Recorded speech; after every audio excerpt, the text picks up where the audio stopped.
Et bienvenue sur la télé d'Orange. Je suis ravie de vous retrouver pour cette 81e édition du Salon automobile de Genève. Un rendez-vous quotidien pour nous permettre de vous faire découvrir les plus grosses nouveautés présentées ici au Salon de Genève. Aujourd'hui, on attaque tout de suite avec les sportives chic. On ira retrouver Stan Grelapin qui se trouve sur le stand Porsche pour nous faire découvrir la 918 RSR. On nous présentera également 3 grosses nouveautés. Mais tout de suite, partons retrouver Laurent Meillot sur le stand Renault. On va discuter des orientations stylistiques du constructeur avec notamment un magnifique concept Capture.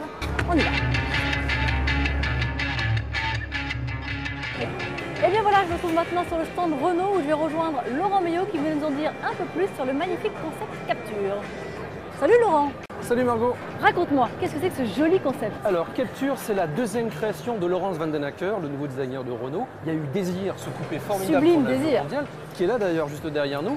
Et donc on retrouve des éléments, notamment au niveau de la face avant pour Désir, mais Capture est un SUV assez massif, c'est en fait un athlète prêt à bondir.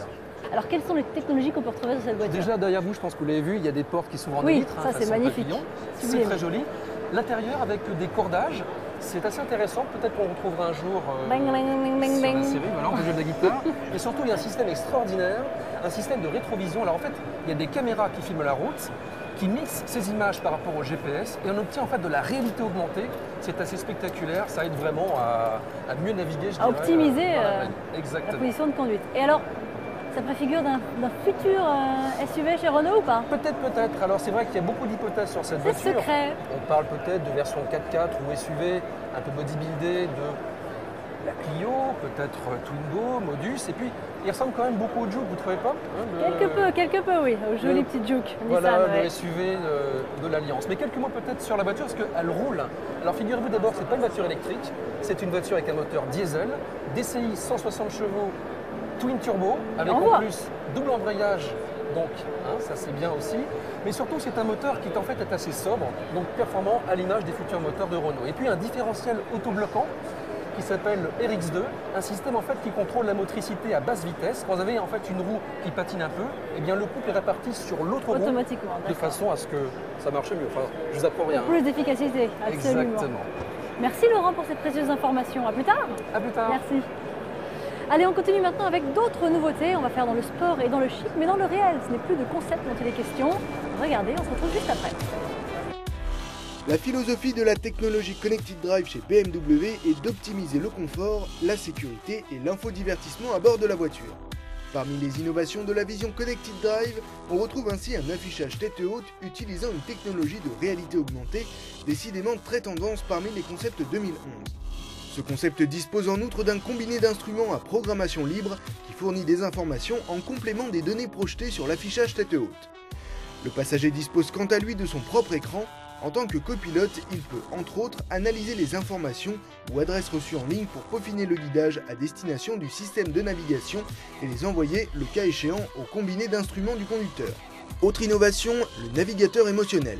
En route, ce système fait ressortir des informations supplémentaires sur la région sillonnée par la voiture en fonction de la personne, de son humeur et de sa position géographique. Bienvenue dans le monde du voyage interconnecté. La série 1 souhaite achever sa carrière en fanfare. Une soif de sensation qu'elle étanche en se déclinant en version coupée griffée Motorsport. L'Allemande a reçu un traitement particulièrement viril de la carrosserie qui ne badinera pas avec les muscles et appendices en tout genre. Notez en outre les 4 généreuses sorties d'échappement et les jantes de 19 pouces chaussées de gomme Michelin Pilot Sport. Sous le capot de cette nouvelle M, le 6 cylindres en ligne suralimenté du Z4 S-Drive 35IS est de nouveau au rendez-vous, dans une variante qui développe désormais 340 chevaux. Notons qu'à l'inverse du Z4, doté désormais d'un simple turbocompresseur sur ce moteur, la série 1M Coupé peut toujours compter sur 2 turbos pour lui souffler dans les bronches. Côté performance, l'allemande abat le 0 à 100 km/h en 4 secondes 9 et se voit limitée électroniquement à 250 km/h en vitesse maxi. Plafond que BMW peut rehausser sur demande.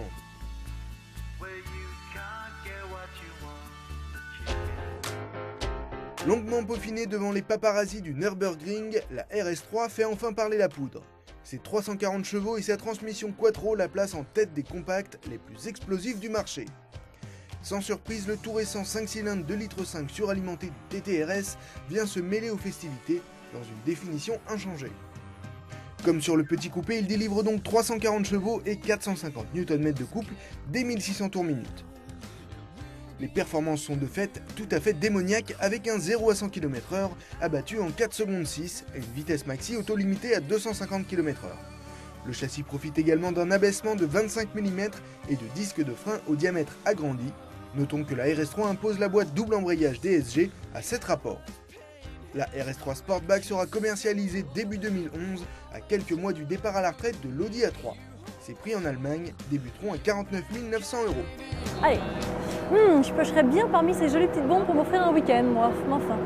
Bon, comme vous pouvez le constater sur le salon, certaines voitures sont encore bâchées, d'autres viennent d'être dévoilées. C'est justement le cas d'une voiture qui se trouve sur le stand Porsche que va nous présenter Stan Grenapin. Il s'agit de l'Ultra Sportive 918 RSR. Regardez.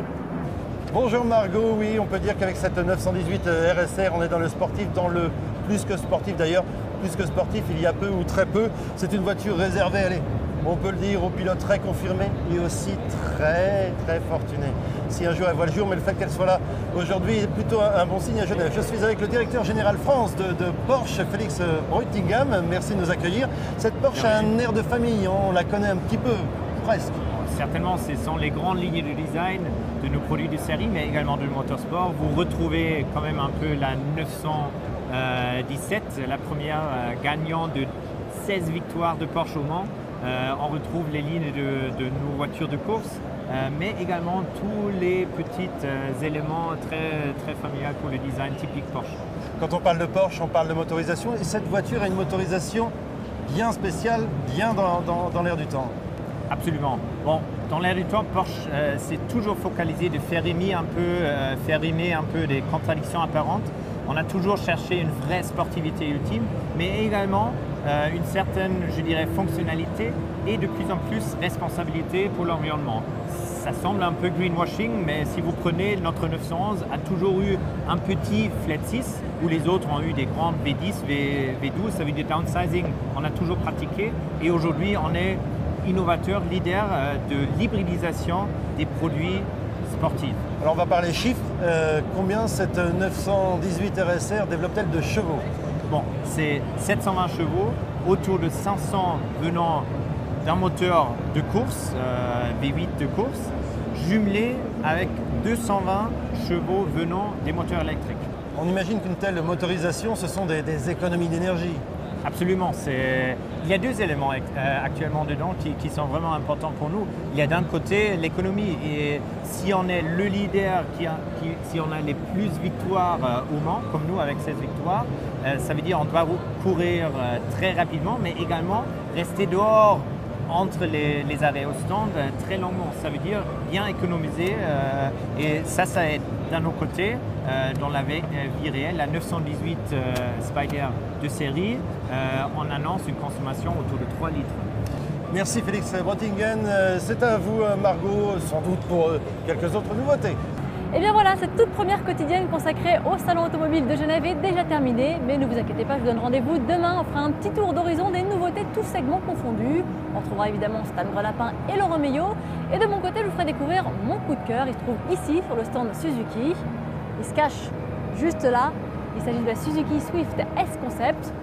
Je vous en dis pas plus. Rendez-vous demain sur la télé d'Orange. Merci de nous avoir suivis. Salut à tous.